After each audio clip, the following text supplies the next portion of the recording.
মানুষের জীবনে দুটি বড় মাপের সম্বল আছে। প্রথম হলো আশা। আশা, যেটা আমাদের সামনে পথ চলার প্রেরণা যোগায়।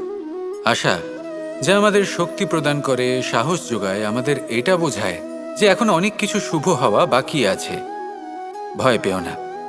আর দ্বিতীয় হলো বিশ্বাস। জীবনে যখনই আমরা কাউকে বিশ্বাস করি তখন একটা বিশেষ মাপের শক্তি অনুভব করি। কখনো কখনো এই আশা হতাশায় পরিবর্তিত হয়ে যায়, আর বিশ্বাস বিশ্বাসঘাতকতায় পরিবর্তিত হয়। তখন কি করা যায়? তখন কি আপনি এটা বলবেন যে আশা করা অনুচিত, বিশ্বাসের অস্তিত্ব নেই? না, এটা কখনোই অনুচিত নয়।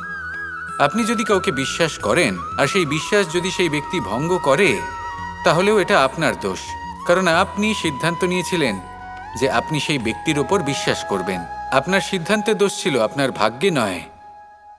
কিন্তু ধরুন এমন একটা পরিস্থিতি এলো, তখন কি করা উচিত? আশা করুন তাদের থেকে যারা আপনার থেকে বড়, আর বিশ্বাস করুন তাদের যারা আপনার সমতুল্য।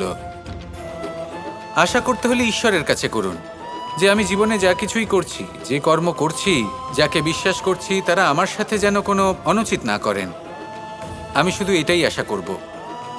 আর বিশ্বাস অন্য কারোর উপর করার আগে নিজের উপর করুন, কারণ সত্যি বলতে আপনি নিজেকে কখনোই ঠকাবেন না, তাই না?